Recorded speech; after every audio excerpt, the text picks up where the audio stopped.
आप सुन रहे हैं राव वॉइस। राव वॉइस में आज की कहानी हमारे साथ कांता जी ने शेयर की है।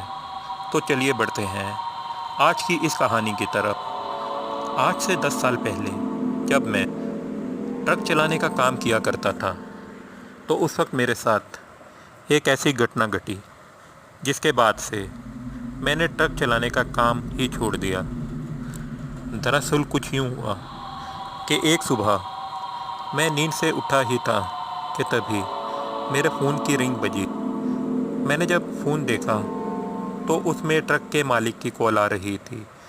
मैंने फ़ौरन से कॉल को रिसीव किया तो मालिक ने कहा कि आज शाम को तुमको ट्रक लेकर ग्वालियर जाना होगा, इसलिए शाम के 5 बजे तक तुम ट्रक लेकर लोडिंग पॉइंट पर आ जाना।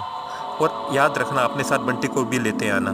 बंटी जो मेरे साथ तकरीबन 3 सालों से खलासी का काम कर रहा था। मालिक से बात होने के बाद मैंने बंटी को कॉल लगाया, लेकिन बंटी का फ़ोन स्विच ऑफ आ रहा था। लेकिन बंटी को बताना भी बहुत ज़रूरी था कि आज शाम 5 बजे निकलना है। तो कुछ देर बाद नाश्ता करके मैं सीधे बंटी के घर गया तो वहाँ बंटी काफ़ी तेज़ बुखार की वजह से कराह रहा था। उसकी इस हालत को देखकर मैं समझ गया कि आज मुझे अकेले ही ट्रक लेकर जाना पड़ेगा। अच्छी बात तो ये थी कि ग्वालियर तकरीबन एक रात का ही सफ़र था, मगर मुझे कहाँ पता था कि ये रात मेरे लिए कुछ इस तरह से ख़तरनाक होगी। खैर, मैं कुछ देर बंटी के बैठने के बाद मैं अपने घर आ गया और निकलने की तैयारी करने लगा। सारी तैयारी करने के बाद ठीक शाम के 4:30 बजे मैं घर से निकला और 5 बजे तक लोडिंग पॉइंट पर पहुंच गया, जहां तकरीबन 1 घंटा ट्रक लोड होने में लगा। ठीक 6 बजे मैं ग्वालियर की तरफ चल पड़ा। सर्दी बहुत तेज़ थी, जिसकी वजह से मैंने ट्रक की सारी खिड़कियों को बंद कर दिया। कुछ देर आगे जाने के बाद शाम में अंधेरे ने अपना असर जमाना शुरू कर दिया। वो हाईवे इस वक्त बिल्कुल सुनसान हो गया था। बस बीच बीच में इक्का दुक्का गाड़ियां ही नज़र आ रही थी। मेरे यहाँ से ग्वालियर तकरीबन 18 घंटे का सफ़र था, तो मुझे अभी काफ़ी लंबे समय तक ट्रक चलाना था। अब ट्रक चलाते चलाते काफ़ी वक्त गुजर गया और हाईवे भी पूरी तरह वीरान हो चुका था। मैंने जब अपनी घड़ी पर टाइम को देखा तो वक्त तकरीबन रात के 2 बज रहे थे कि तभी मुझे रास्ते के किनारे एक छोटी सी चाय की दुकान नज़र आई, जो कि इस टाइम पर खुली हुई थी। उस दुकान को खुला हुआ देखकर मैं जितना हैरान हुआ उससे काफ़ी ज़्यादा खुश भी हुआ, क्योंकि मेरा भी दिल बहुत ज़्यादा चाय पीने का कर रहा था। मगर तब से कोई भी दुकान खुली हुई नज़र ही नहीं आ रही थी। फिर ये चाय वाला इतनी रात को अपनी दुकान खोलकर क्यों खुला बैठा है? खैर, मुझे इससे क्या, मुझे चाय पीने से मतलब था। ये सोचकर मैंने ट्रक को रास्ते के किनारे पर खड़ा किया और ट्रक से उतरकर चाय वाले के पास गया और चाय पीने लगा। इतनी ठंड में गर्मा गर्म चाय पीने से मुझे बहुत राहत मिली, मगर ना जाने क्यों मुझे वो चाय वाला कुछ अजीब सा लग रहा था। वो चुपचाप एक मुर्दे की तरह काम किए ही जा रहा था। मैंने चाय पिया और चाय पीकर उस चाय वाले को पैसे दिए कि तभी उस चाय वाले ने कहा कि भाई साहब, कहाँ जा रहे हैं आप? इस पर मैंने कहा, मैं ग्वालियर जा रहा हूँ। जिस पर वो आदमी कुछ देर तक मुझे घूरता ही रहा। फिर एक दबी हुई आवाज़ में बोला कि भाई साहब, इस रास्ते से रात के वक्त जाना खतरे से खाली नहीं है, तो बेहतर होगा कि आप आज रात को यहीं रुक जाएं और सुबह चले जाइएगा। चाय वाले की ये बात मुझे बहुत अजीब लगी, मगर मेरा कल वहाँ पहुँचना बहुत ज़रूरी था।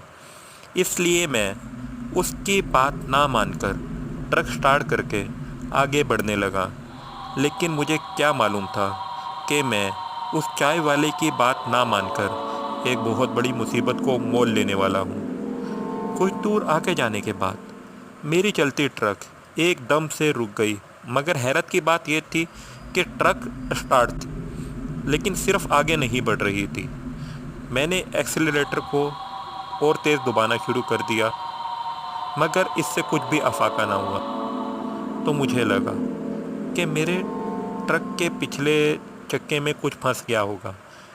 ये सोचकर मैं टॉर्च लेकर नीचे उतरा और चारों टायरों को चेक किया, लेकिन मुझे कुछ भी नज़र ना आया कि मेरी ट्रक आगे क्यों नहीं बढ़ रही। मैं सोचने लगा कि तभी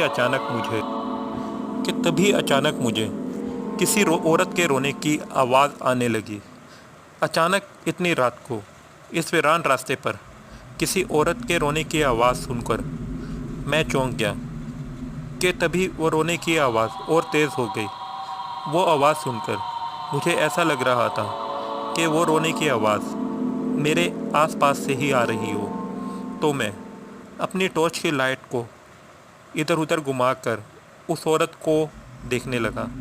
इधर उधर टॉर्च की लाइट घुमाते घुमाते जब मेरी टॉर्च की लाइट एक पेड़ के नीचे पड़ी, तो मैंने देखा कि एक औरत पेड़ के नीचे बैठकर रो रही है। पहले तो मुझे लगा कि वो औरत किसी मुसीबत में है, तो मैं चलकर उसके करीब जाने लगा। मगर मैं जैसे ही उसके करीब जाने लगा कि तभी मुझे ना जाने कहाँ से एक सड़ी हुई सी बहुत तेज़ स्मेल आने लगी।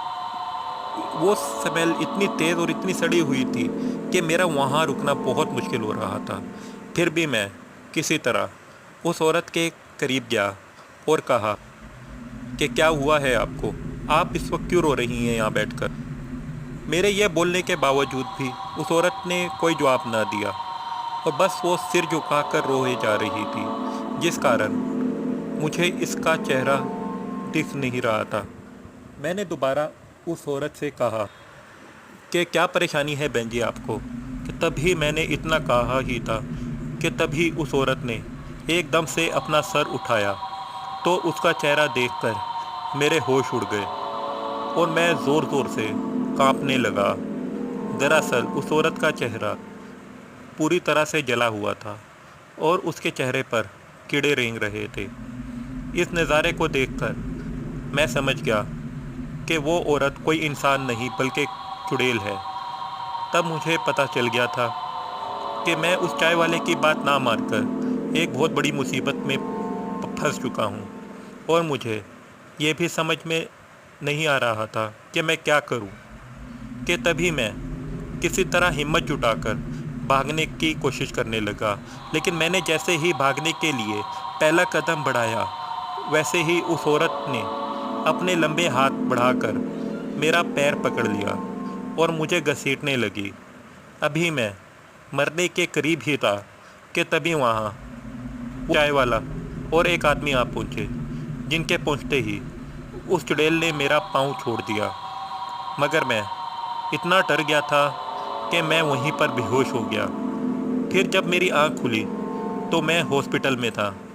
डॉक्टर से पूछने पर पता चला कि कोई मुझे बेहोशी की हालत में हॉस्पिटल के बाहर छोड़कर चला गया।